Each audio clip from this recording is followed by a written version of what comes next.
Who was the resident who operated like a battlefield surgeon? That was the question whispered through Cedar Gate Medical Center on the rainiest night Tacoma had seen all year. A young man was dying on the table. The attending surgeon had frozen. Blood filled the suction canisters. The monitors screamed like sirens in a war zone. Then she stepped forward. Dr. Claire Warren was supposed to be invisible, just another first-year resident with tired eyes and a thin file. But her hands moved with the calm of someone who had saved lives under fire and buried the cost afterward. If you have ever been judged by your past, this story will hit differently. Stay until the end, because some wounds do not destroy us. They reveal who we really are. The question did not begin in the operating room. It had been following Dr. Claire Warren for 8 weeks, long before the monitor screamed, before the attending surgeon froze, before blood covered her gloves and every face in trauma bay. 3 turned toward her in disbelief. Claire had walked through the front doors of Cedar Gate Medical Center with a duffel bag over one shoulder and rainwater dripping from the ends of her hair. Tacoma was gray that morning. Not storm gray, not yet. Just the kind of low, wet sky that made the whole city look like it was holding its breath. The hospital rose at the edge of downtown, glass and concrete pressed against a view of the port, the bay, and the distant dark shape of Mount Rainier hiding behind clouds. Ambulances moved in and out of the emergency entrance with their lights flashing silently through the rain. Nurses in soaked jackets hurried across the drop-off lane. A man in a wheelchair smoked beneath a covered walkway while an older woman beside him cried into a paper cup of coffee. He returned to his office and opened her file again. Claire Warren, North Valley Medical College. Community rotations. Unremarkable evaluations written in bland language. 2-year gap. Address history incomplete but legal. References acceptable but distant. No military service listed.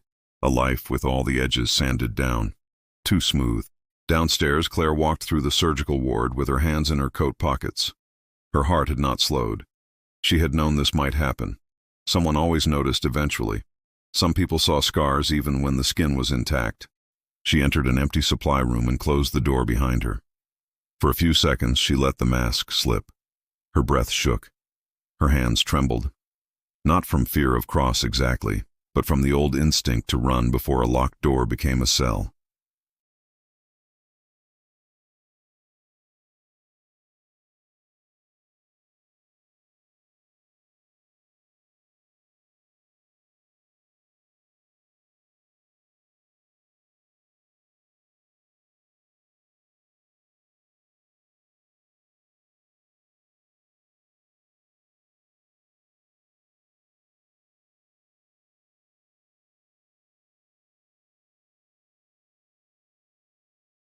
She had listened to it in a motel bathroom outside Boise with the shower running so no one could hear her cry.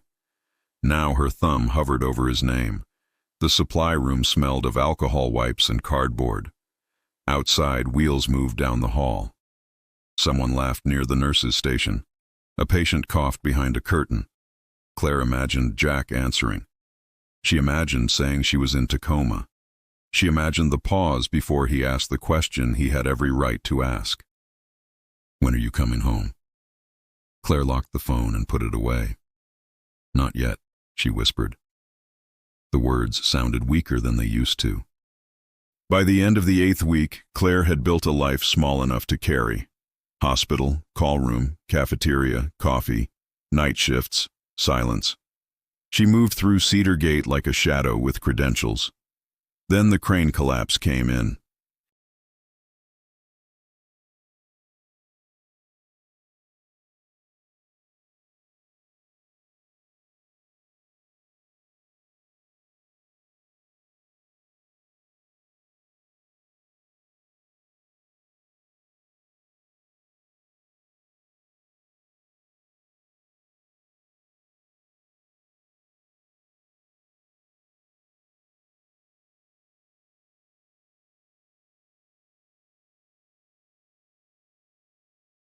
She made it to the 4th floor stairwell before the shaking started. Her back hit the wall, her lungs locked. She pressed both palms against her thighs and counted her breath down the way she had been taught. 4 in, hold, 6 out. Again. Again. A door opened below. She straightened before whoever it was could see her break. Nurse Maya appeared on the landing. She had blood on her sleeve and a look Claire did not want to face. Maya said quietly that the man was alive because of her. Claire looked past her and said he was alive when he came in. Maya said barely. Claire swallowed and said then he got lucky. Maya climbed one step. She said no, they got lucky. Claire's face hardened just enough to close the door. She said she needed to write her note. She moved past Maya and continued up the stairs. In his office, Dr. Cross stood at the window and watched rain drag silver lines down the glass. Behind him, Claire's file was open on his desk again. This time, he did not look at the medical school, the rotation scores, or the clean little boxes that said nothing. He thought of the way she had stepped into that room. Not bold, not reckless. Called. That was the word he did not want to use. Some people ran toward fire because they wanted to be heroes. Claire Warren had moved like someone who hated the fire but understood it belonged to her. Cross picked up the phone and called Linda Morales. He asked her to pull everything they had on Dr. Claire Warren. Linda said they had her file already. He said he did not mean the file she gave them. He wanted gaps, addresses, prior licenses, name changes, anything attached to her medical training that was not in the packet. Linda asked if there was a problem. Cross looked through the rain toward the ambulance bay where another rig was backing into place. He said he did not know yet. Across the hospital, Claire sat alone in the call room with the lights off. The metal case rested on the bed in front of her. This time she opened it. Inside lay an old Army medical badge, a folded citation, and a photograph of a surgical team standing in desert dust. Her thumb brushed the edge of the picture. A younger version of herself looked back from the center of the frame. Different name, same eyes. A woman who had not yet learned how much one right decision could cost. Claire closed the case when her pager vibrated. The message glowed in the dark. Report to Chief of Surgery, 700 hours. She stared at it until the screen went black. Claire did not sleep after that. She sat on the edge of the call room bed with the metal case closed beside her and watched the weak morning light crawl across the floor. Rain kept tapping the window. She had spent years learning how to stay calm when the world became loud. This was different. A scalpel in her hand made sense. A bleeding vessel made sense. Questions were harder. Questions had doors behind them. At 6:55, she changed into clean scrubs, clipped her badge to her chest, and stepped into the hallway. Cedargate was waking up. Nurses from the night shift moved with heavy feet and empty coffee cups. Day shift residents hurried toward elevators. A few of them looked at Claire as she passed. No one spoke. By now they had all heard some version of the story. The quiet resident, the open chest, the frozen attending, the impossible save. Claire could feel the whispers gathering in doorways. She kept walking. Dr. Cross's office was on the 12th floor behind glass walls that overlooked the city and the gray water of Commencement Bay. His assistant looked up when Claire arrived and told her he was waiting. Claire knocked once. Cross stood behind his desk, not sitting, which told her he had already decided this conversation would not be comfortable. Her file lay open in front of him. Cross told her she had saved a man's life. Claire kept her hands loose on her knees and said Dr. Rowe and the team saved him. Cross said no and came around the desk. He told her not to insult him with false humility.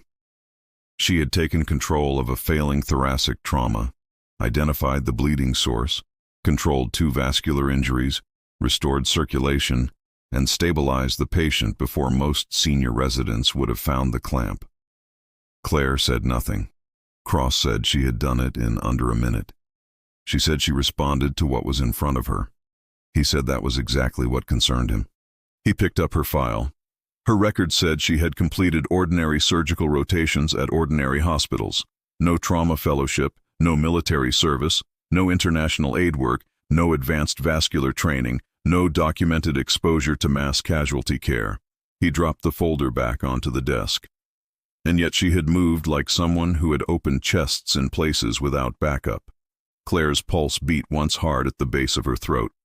She said people learned in different ways. He said not that way. The office fell quiet. Cross stepped closer. He asked where she had trained. She said medical school. He asked which rotations. She said she had completed all of them. He said her file did not support the level of skill she had shown. She said her file was accurate. He said accurate and complete were not the same thing. Claire let the silence stretch. Cross did not fill it. He waited her out. Finally, Claire stood and asked if she was being removed from service. He said not today. She asked if she was being reported. He said not yet. Then he said he needed her to understand something. If there was something in her past that affected patient safety, she needed to tell him before he found it another way. Claire said her past had never killed a patient. Cross held her gaze and said that was not what he asked. She left without answering.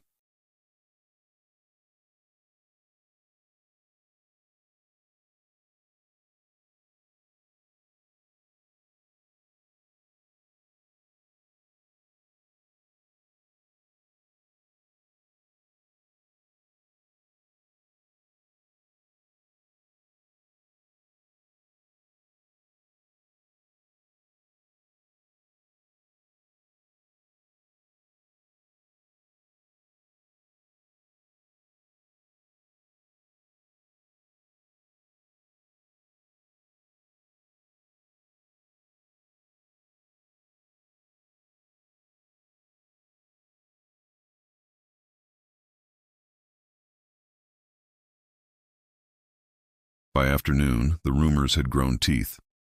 Trevor caught her in the stairwell and asked if it was true Cross was investigating her. Claire kept climbing and said to ask Cross. He said that was a yes. She said it was more that he liked hearing himself talk. He followed her up the stairs and said people thought she was weird. Claire said people were allowed to think what they liked.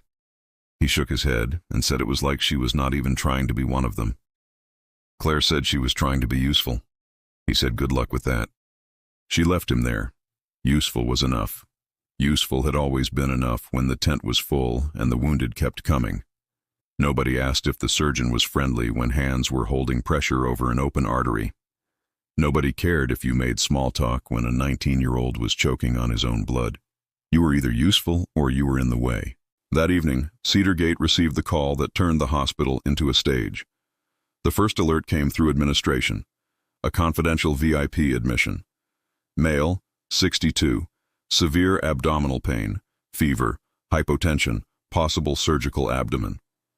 Then the security team came upstairs and everyone knew it was bigger than appendicitis. By 8:40, black SUVs were parked under the covered ambulance entrance. Federal agents moved through the lobby. Hospital executives appeared in suits that still had dinner creases. Media vans gathered outside the gate. At 9:10, the name reached the surgical floor. United States Senator Robert Harland, Defense Committee. 3 terms. War veteran. National figure. A man whose face had been on every cable news channel after every foreign policy crisis for the last decade. A nurse whispered, asking why here. Maya answered while checking a crash cart. She said rich people bled too. Claire heard the name and felt nothing at first. Then the second name arrived in memory, not spoken, just burned somewhere behind her ribs. Harland. She gripped the chart in her hand too tightly. Dr. Cross assembled the team in a small conference room outside the operating suite. Rowe would lead. 2 senior surgeons would assist. Anesthesia had been notified. Security would control access. No unnecessary personnel. Cross told Claire she would assist. Rowe turned sharply and said with respect he did not need a first-year resident on a VIP case. Cross said he had not asked what Rowe needed. Claire said she was currently off trauma service. Cross said this was not a trauma admission. Claire said there were senior residents available. Cross met her eyes and said he had chosen her. The room went quiet. Claire understood then that this was not an assignment. It was a test, maybe a trap, maybe both. At 9:52, Senator Harland was rolled into OR2. He looked smaller than he did on television. Pain did that to powerful men. It stripped away posture and the force of public certainty. His skin was damp, his breathing shallow. Fever had brightened his eyes. Still, when he saw the surgical team, he tried to speak. He said not to let the vultures outside write his obituary. Rowe forced a smile and said, "Not tonight." Claire stood at the instrument table and kept her head down. Harlan's eyes passed over her once. Nothing. She let herself breathe. The surgery began as routine. That lasted 6 minutes. Rowe made the incision cleanly. His hands were steady. His voice had regained its polished confidence. Then the abdomen opened. The smell rose first. Sharp, foul, unmistakable contamination. Rowe froze. Not fully, but enough. Maya looked up from the instrument table. Claire saw her eyes narrow over her mask. One of the senior surgeons muttered that it was not appendicitis. It was worse. A bowel perforation. Inflamed tissue. Necrotic edges. Infection spreading through the abdominal cavity. The senator was already closer to septic shock than anyone had known. Anesthesia called out that pressure was dropping. Rowe swallowed and said to call colorectal to get infectious disease ready. Claire spoke before she could stop herself. She said there was no time. Rowe looked at her across the field. She said source control now, resection, wash out, diversion if needed. Antibiotics were already behind the problem. The pressure dropped again. Anesthesia's voice sharpened. Rowe's eyes flicked to the monitor, then back to the wound. Claire saw the room begin to tilt around him. The same invisible edge, the same locked breath. Rowe whispered a curse.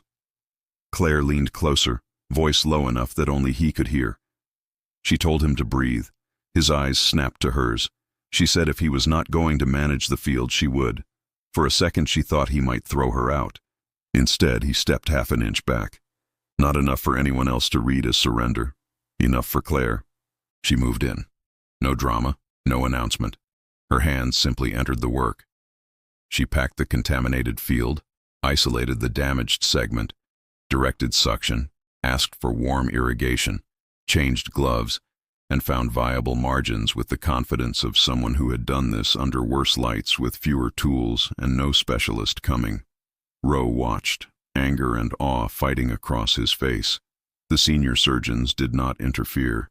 The body on the table was failing, and Claire was the only one moving faster than the collapse.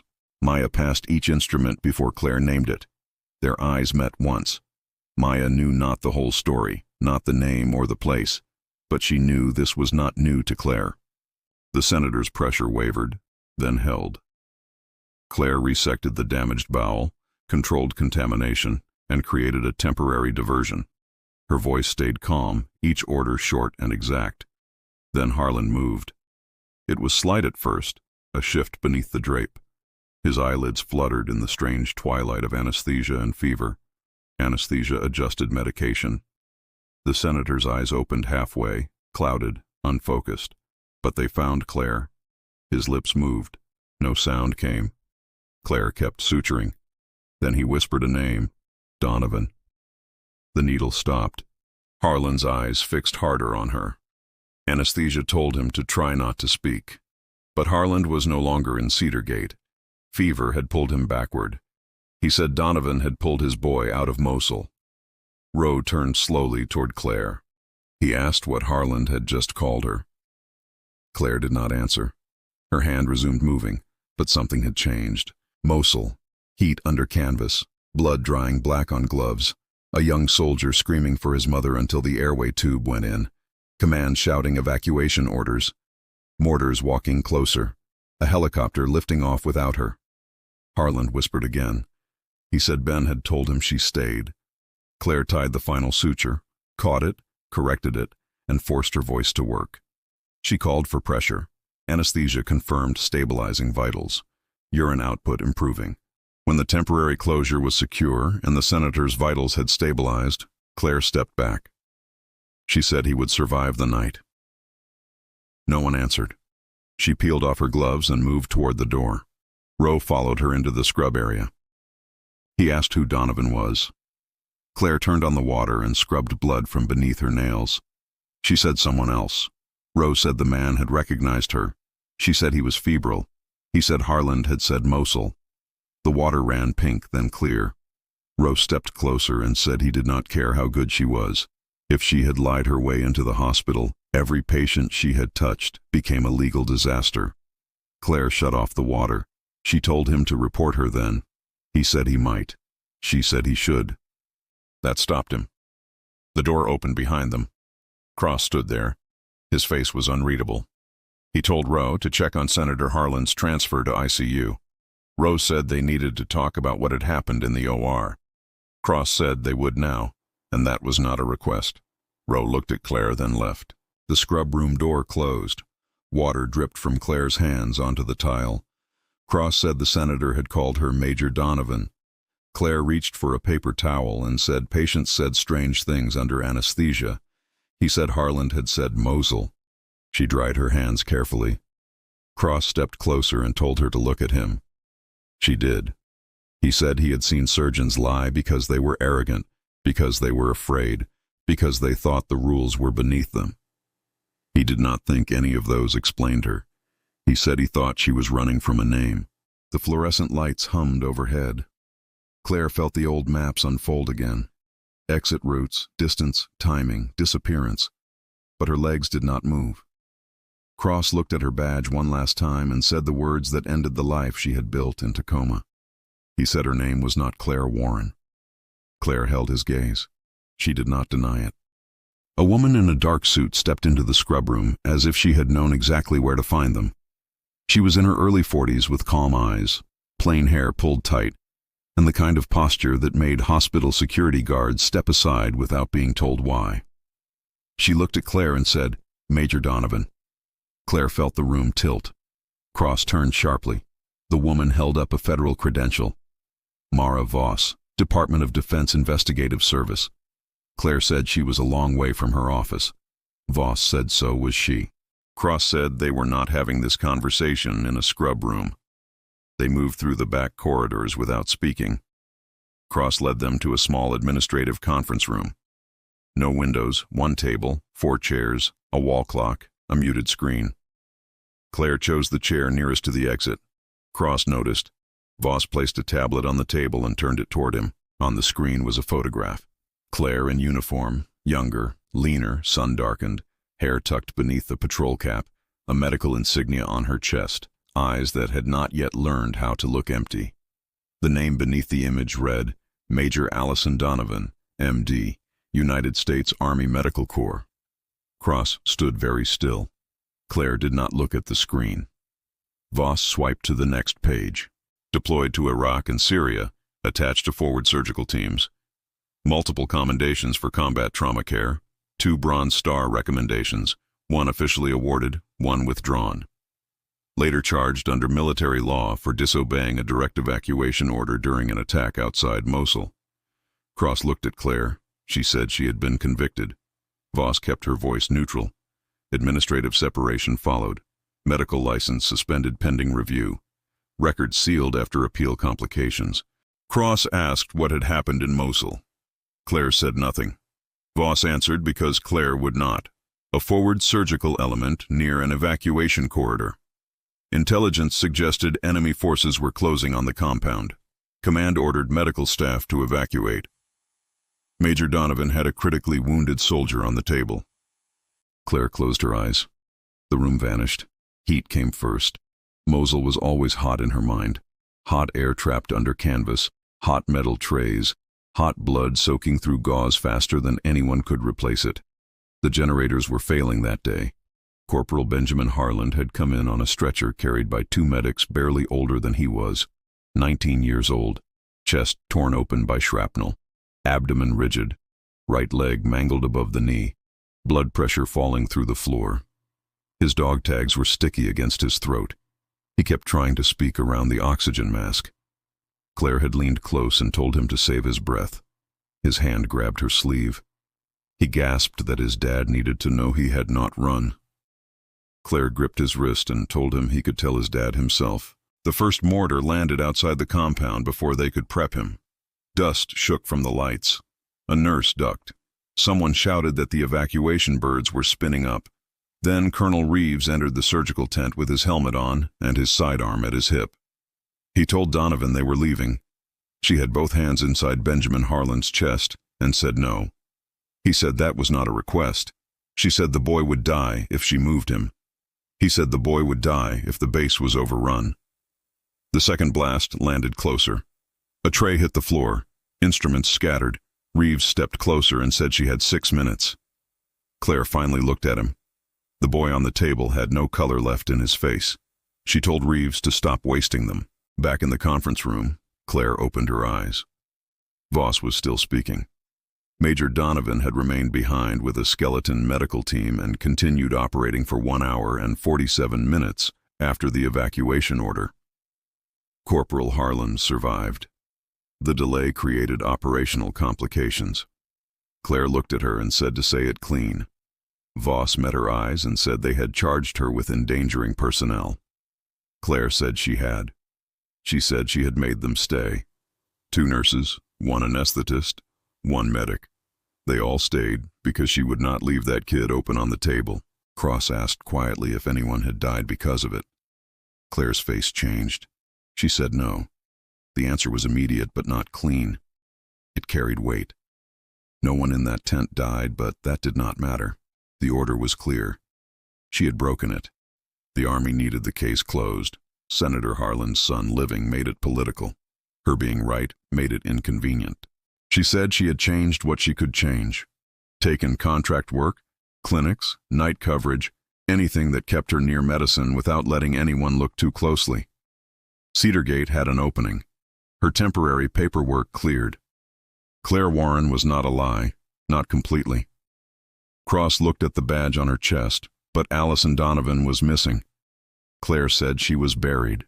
Before Cross could respond, the hospital alarm system cut through the room. A hard tone pulsed from the ceiling speaker. Mass casualty alert. All available trauma, emergency, surgical, respiratory, and critical care staff to report to emergency command stations. Estimated arrival in 8 minutes. Voss's phone buzzed. She looked down, and all the professionalism drained from her face. A fuel tanker explosion near the port of Tacoma had hit a commuter bus.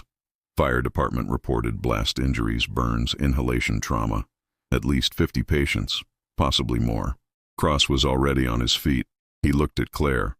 Not Claire Warren, not the resident with a thin file. The surgeon from the photograph. He asked how many incidents like this she had commanded. Claire stood. The old rhythm entered her body so completely it frightened her. She said enough to know their emergency department was about to become too small. Cross opened the door and told her to move. By the time they reached the emergency department, chaos was already gathering at the edges. Nurses were dragging extra stretchers into corridors.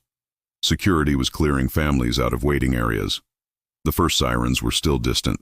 That was the dangerous minute. The minute before impact, too late for theory, too early for blood. The minute when fear had room to spread. Claire stepped into the center of the trauma bay. People were moving everywhere. Too much motion, not enough purpose. She climbed onto the footrail of an empty stretcher and told everyone to stop. Cross raised his voice over the noise and said everyone quiet. The room snapped toward him. He pointed to Claire and told them to listen to her. Claire looked across the faces. Residents, nurses, techs, attendings. People who had known her as the ghost. People who had mocked her silence. People who had seen her hands move inside a dying man's chest. She did not ask for permission. Red tags went to trauma bays 1 through 4. Airway compromise, active hemorrhage, shock, penetrating trauma. Yellow tags to the west corridor, stable but surgical. Green tags to urgent care overflow. Walking wounded did not enter the trauma core. Black tags to the chapel hallway until transport confirmed morgue capacity. A first-year resident stared at her and asked about black tags. Claire looked at him and asked if they were expectant or dead. She said they did not take beds from people they could save. The words cut the air. No one liked them. That was why they mattered. Maya looked up and Claire told her to control triage flow at the ambulance entrance. No patient got past her without a tag. Rowe had just entered, pulling on gloves. Claire met his eyes and said Bay 3, vascular and crush, and that he was steady when he breathed. So to breathe. His jaw tightened, but he moved. Trevor nearly dropped the chart in his hand. Claire told him he was on runners and supplies. Blood, chest tubes, burn sheets, central line kits. He did not improvise. He did not vanish. He moved where Maya sent him. He said, "Yes, doctor." He did not call her Warren. Claire turned to Cross and told him to open 2 operating rooms now. Keep one clean for abdominal catastrophe, one for vascular. ICU needed vents ready. Call every off-duty surgeon within 20 minutes and tell them it was not a drill. Cross was already dialing. The first ambulance arrived before she finished speaking. The doors burst open and the smell came in with the patient. Smoke, fuel, burned fabric, burned hair. A woman in her 40s rolled in on a stretcher, skin blistered across her arms and neck, breath coming in high, ugly pulls. A firefighter squeezed the bag at her face. Claire moved beside the stretcher and said, "Bay 1, airway now." She leaned over the woman and said her name was Dr. Donovan, and she was going to help her breathe. The name left her mouth before she could stop it. Cross heard. So did Maya. No one reacted. There was no time. The airway was swelling. Claire took the laryngoscope from the tray and said to prepare a surgical airway if she missed. The resident beside her whispered that if she missed, Claire said she would not. 30 seconds later, the tube was in. Breath sounds confirmed. Oxygen rising. Another ambulance, then another. The emergency department became a living machine under pressure. A man with a crushed pelvis, a child with glass in her neck, a bus driver with a steering column injury, a firefighter coughing soot and blood, a pregnant woman with burns across her hands asking for her husband, asking again when no one answered. Claire moved from bay to bay with a precision that did not feel human to the people watching. But inside, it felt horribly human. Every face became 2 faces. The patient in front of her and someone from before. A soldier, a medic, a boy on a table in Mosul begging her not to let him die. She forced the past into use, not away. Into use. She called for chest tube trays, 2 units O negative, told a resident not to remove a metal fragment until they were in the OR, called for real pressure on a wound, told blood bank to switch to massive transfusion protocol. The hospital obeyed. Rowe called from Bay 3 that he needed eyes. Claire crossed to him. A dock worker lay on the bed with his thigh split open, blood pulsing through soaked gauze. Rowe had control but barely. He said femoral branch. Claire looked once and said higher. He adjusted. The bleeding slowed. His eyes flicked to hers. She told him to finish it. He did. Across the room, Trevor froze beside a teenage girl with a neck wound. Blood ran between his fingers. He said he did not know what to do. Claire stepped in, placed his hand correctly, and pressed. She said yes, he did. She told him to keep pressure there, not near it, on it. She told him to look at her. He looked. She said not to look at the blood, to look at the girl's face. She was still there. The girl's eyes were full of tears. Claire spoke to her and said she was doing well. She told her to stay with Trevor. He was not leaving her. Trevor swallowed and said, "No, ma'am." Another explosion victim arrived without a pulse. Maya shouted from the entrance. Traumatic arrest. No signs of life on scene. 20 minutes down. A resident moved toward the stretcher. Claire stopped him. He looked horrified and said they had to try. Claire's voice was steady. She said they had 4 patients with pulses and no airway. He needed to go where life was still asking for help. His eyes filled. For 1 second she saw herself in him, young enough to believe refusing death hard enough could make it leave. Then he turned and ran to Bay 2. Claire looked at the dead man on the stretcher. She said she was sorry. Then she moved on. Hours blurred. The rain outside became dawn gray. The ambulance stream slowed. The shouting became quiet. The floor turned slick despite constant mopping. Nurses changed gloves until their hands cracked. Surgeons came down from upstairs. Cross stayed in the center of it all, not commanding over Claire, but beside her. He watched her make impossible choices and carry each one without asking anyone to admire the weight. Near 4 a.m, the last critical patient left for surgery. The emergency department settled into a stunned, ruined quiet. Machines still beeped. People still moved. But the first wave was over. Claire stood beside an empty bay, scrub streaked with blood, soot on her cheek. hair coming loose at the back of her neck. Her hands had started to shake. Not enough for anyone careless to see. Enough for Cross. Maya approached with a paper cup of water. Claire took it but did not drink. She asked how many. Maya checked the board. 53 received. 39 critical or serious. 8 green. 4 dead before arrival. 2 died during care. Claire closed her eyes. Maya's voice softened and said it was not preventable. Claire opened her eyes again and said not to say that to comfort her. Maya said she would not. Cross stepped beside them. The operating rooms were full. ICU was stretched but holding. The transfer center had found beds for 6. Fire department confirmed no more incoming from the scene. Claire nodded. Her body wanted to sit. Her mind would not allow it. Rowe appeared from Bay 3. His gown was soaked, his eyes red. He said the dock worker had made it upstairs. Claire said good. Rowe looked at her for a long moment. He almost used the wrong name, caught himself, and said doctor instead. Claire looked at him and said that would do. A faint sound almost became a laugh between them, but it died before it reached the air. Agent Voss entered from the main corridor. She stopped a few feet away and said Senator Harlan was awake. He was asking for the woman who saved his son. Cross looked at Claire. The room around them was full of survivors, full of loss, full of the terrible quiet after a hospital has taken the impact of disaster and remained standing. Claire stared toward the elevators. Her badge still said Dr. Claire Warren. Her hands still remembered Major Allison Donovan. For the first time in years, she did not know which name would answer when she walked into that room. Claire walked toward the ICU elevators with Agent Voss on her left and Dr. Cross a few steps behind her. The hospital had gone quiet in that strange way that only came after a catastrophe. Not peaceful, never peaceful, just emptied out. The kind of quiet that followed screaming alarms and running feet. The ICU was guarded by 2 federal agents who checked Voss's credentials, then looked at Claire's badge. Dr. Claire Warren. His eyes stayed there for half a second. Voss said she was cleared. The agent stepped aside. Senator Harlan's room was at the end of the hall. He looked nothing like the man who had commanded hearings from behind polished wood desks. He looked older, smaller, pale under the hospital lights, but his eyes were awake. They found Claire the moment she entered. He called her Major Donovan. She remained near the door and said that name was not on her badge. He said no, but it was on his son's life. Claire read the same paragraph 3 times. Her fingers began to shake. She told Harlan this was impossible. He said it was slow. 4 years. She said yes. 4 years of rooms she could not rent under her own history.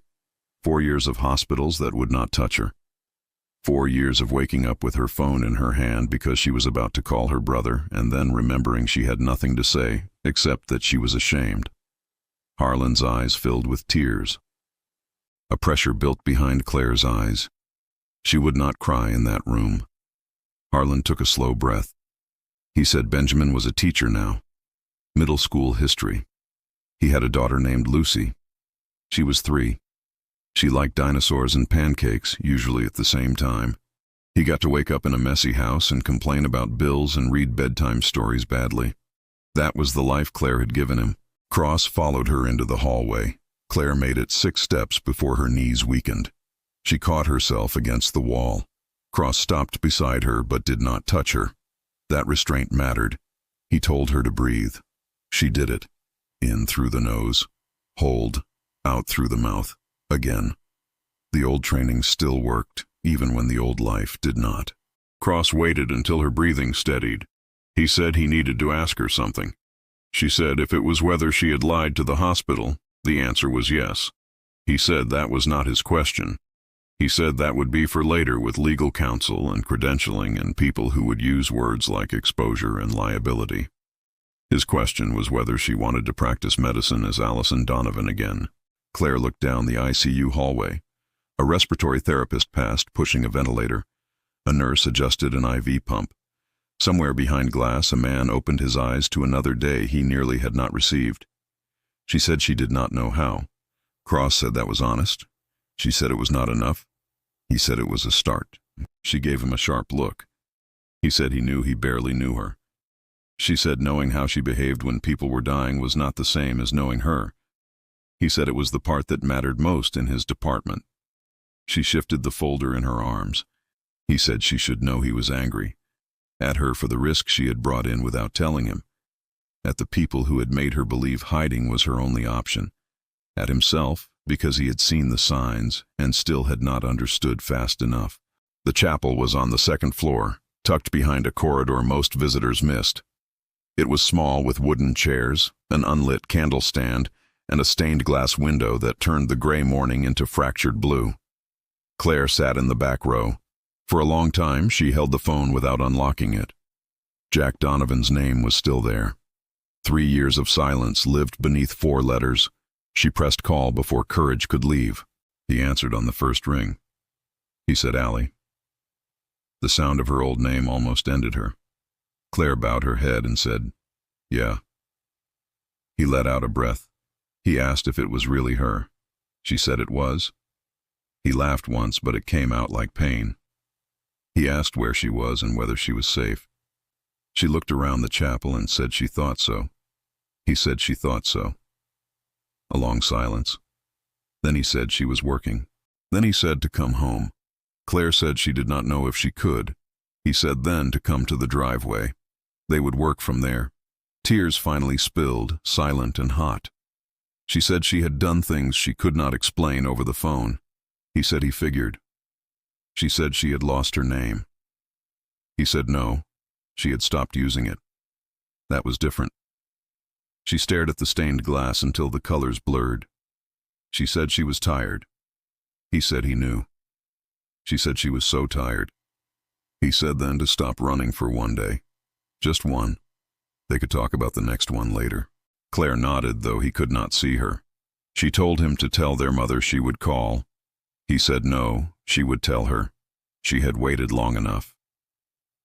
After they hung up, Claire sat in the chapel until the tears stopped and her face felt cold. She did not feel healed. She felt emptied enough to stand. By late afternoon, Cross convened the board. Hospital executives, legal counsel, credentialing officers, department heads, Cross at the far end, Linda Morales near the wall, Agent Voss, Senator Harlan joining by secure video from his ICU bed. Claire wore a clean white coat without a name embroidered on it. Not Claire Warren, not Allison Donovan. Blank fabric over a body still deciding. She said they needed trained triage leadership at the door.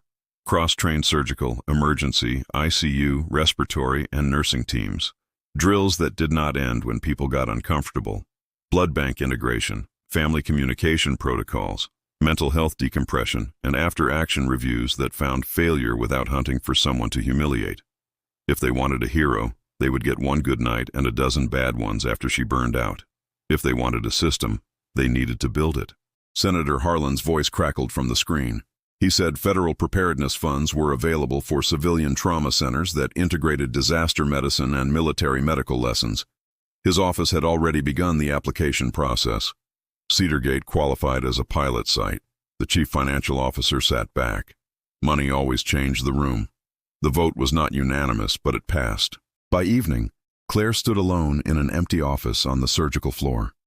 Small, windowless, barely furnished, but hers.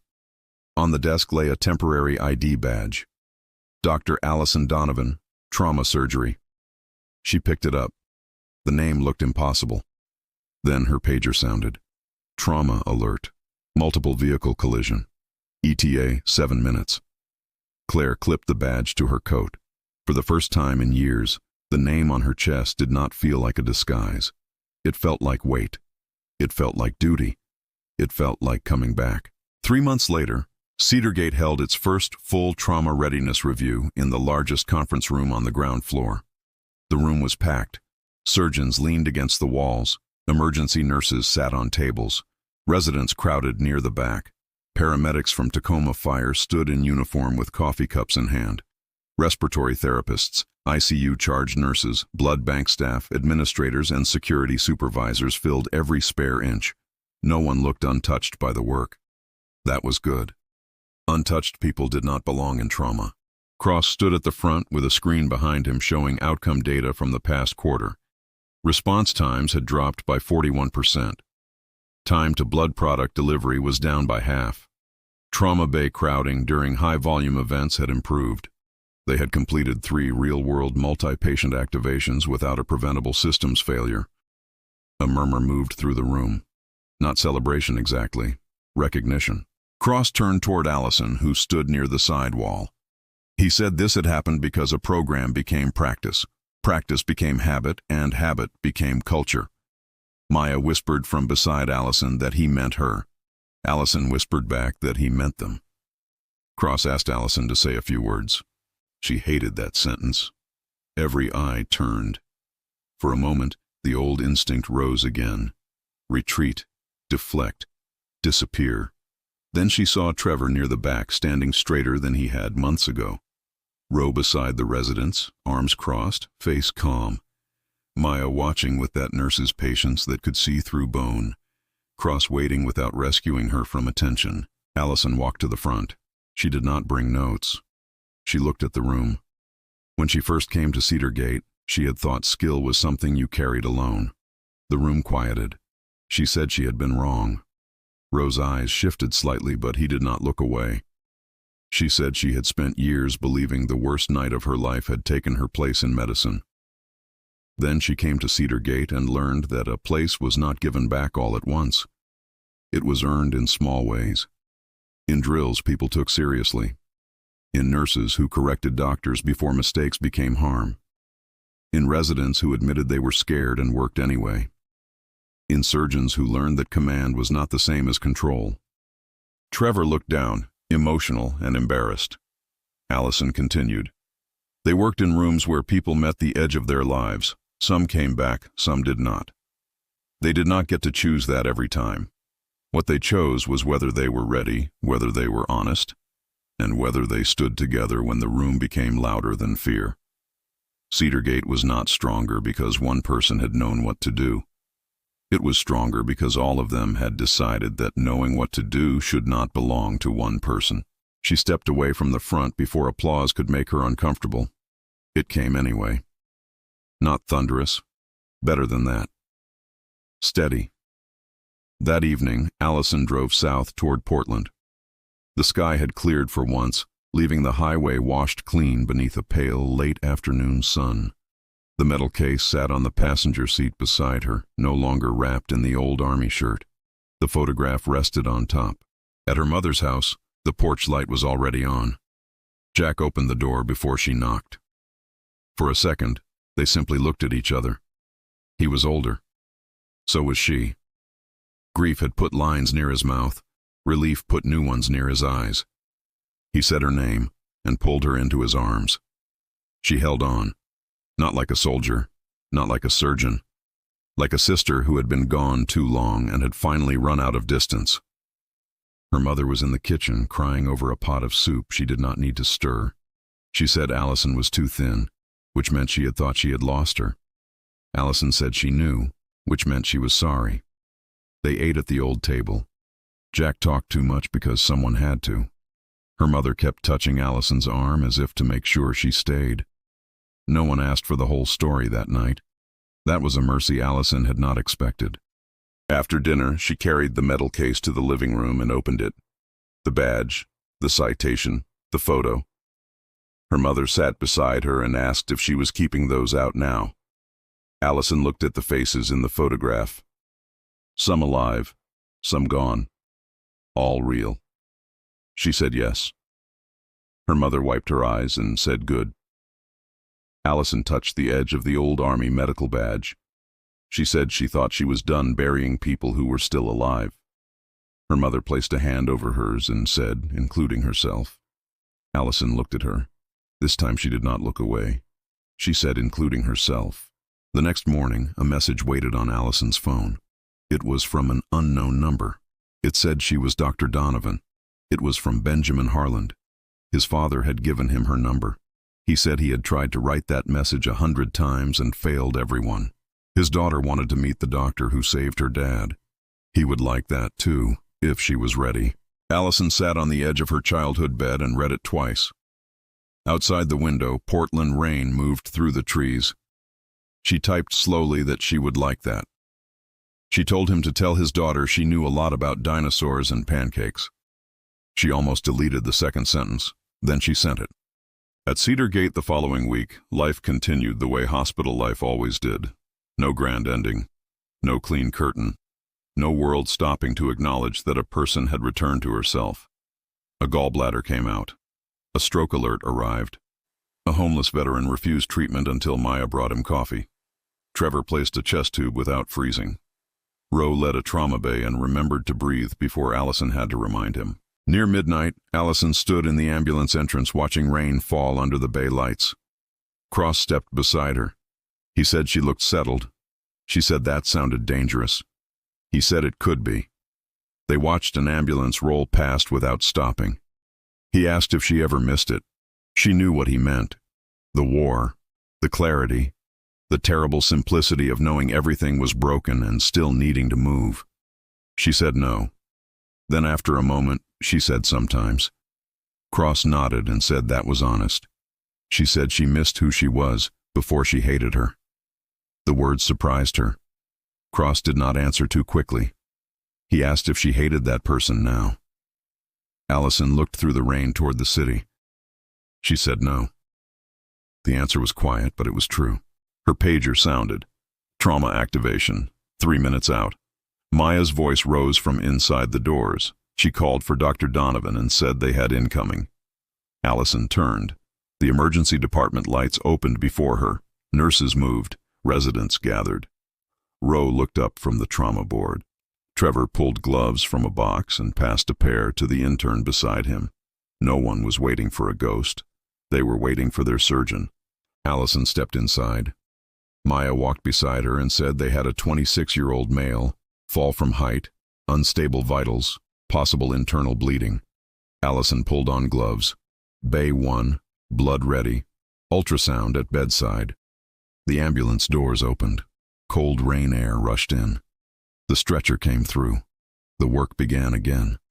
Allison Donovan moved toward the patient. Not running from the past, not hiding inside a borrowed name, not trying to prove she deserved the space she occupied. She simply entered the room where someone needed her.